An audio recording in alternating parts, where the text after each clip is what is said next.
Teenagers in films and TV are often shown navigating situations that can be described as teenage experiences, like crazy parties, dramatic romances, and discovering who you are. The way young adult media represents adolescence has changed over time, but often follows the trajectory of oversimplified and exaggerated real-life issues for entertainment value. The main ways this is displayed is through the glamorization and sensationalization of drug use, romantic and sexual relationships, and mental health issues.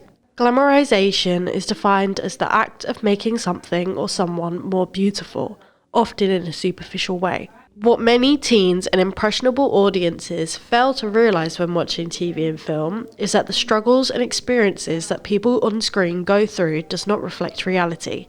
Due to labour laws, adults are already playing teenagers in teenage dramas, meaning that the common representations of adolescence shown to young audiences are fully developed women that look good 24/7 and seemingly have no flaws, which can cause teenagers to strive to look older than they are and have a warped perception of what it means to be a teenager. Bell Hooks says cinema assumes a pedagogical role in the lives of many people. It may not be the intent of a filmmaker to teach audiences anything, but that does not mean the lessons are not learned. I feel that this reflects the ideals of young adult media perfectly. Filmmakers may not be making teenage girls run around doing drugs and putting themselves into dangerous situations to shed light on the fact that teenagers are doing this, but instead can teach the audiences that this is a normal teenage experience by not displaying the consequences of these situations.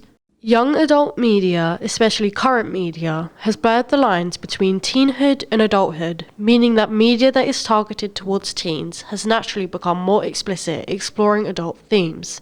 An example of this blurred line is the over-sexualization of teens, especially in their journey into becoming more sexual beings, with characters having multiple sexual partners, participating in sexual acts with older people, and the sex itself being graphic and violent.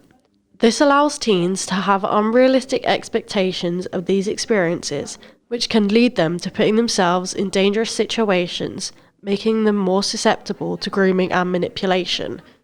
Euphoria is a good example of this exploitative behaviour as it shows the main girls in lots of dangerous situations, especially sexually. Jules lies about her age to meet up with older men from dating apps. Kat starts to cam girl and profit off showing her body to older men online, and Rue is an addict who is constantly seen meeting up with drug dealers, overdosing, and pretending to be in recovery to the rest of the girls and the people around her. These storylines would have been effective in informing young adult audiences in the effects that being in these situations can have on development. But the only person in Euphoria who seems to have any consequences for their actions is Rue. Both Skins and Euphoria have an age rating of 18, which is strange considering the shows follow groups of teenagers in school settings. The media industry uses this technique of showing teenagers in situations you would not expect them to be in to create shock value.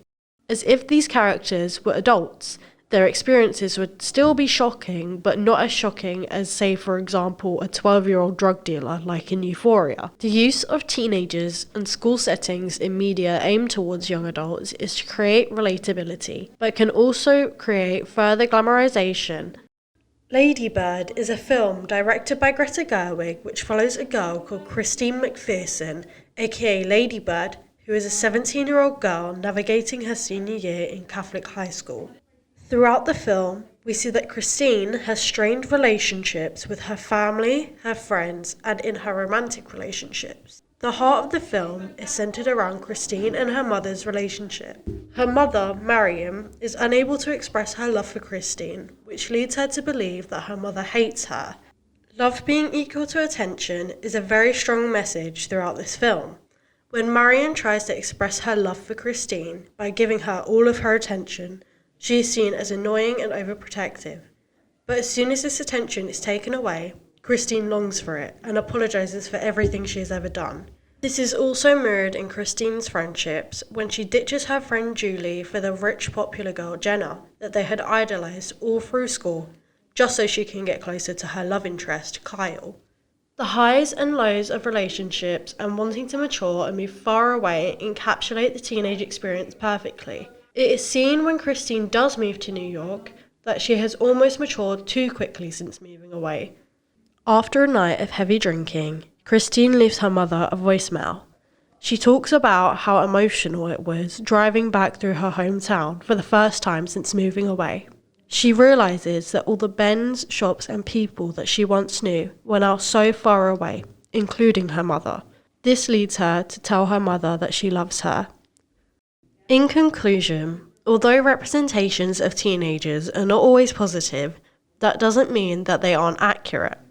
The struggles that teenagers go through, like drug addictions, can be accurate to the way some teens experience their teenage years, but to assume all teenagers' experiences are going to be the same is ignorant, and may influence more media to follow similar storylines about adolescence.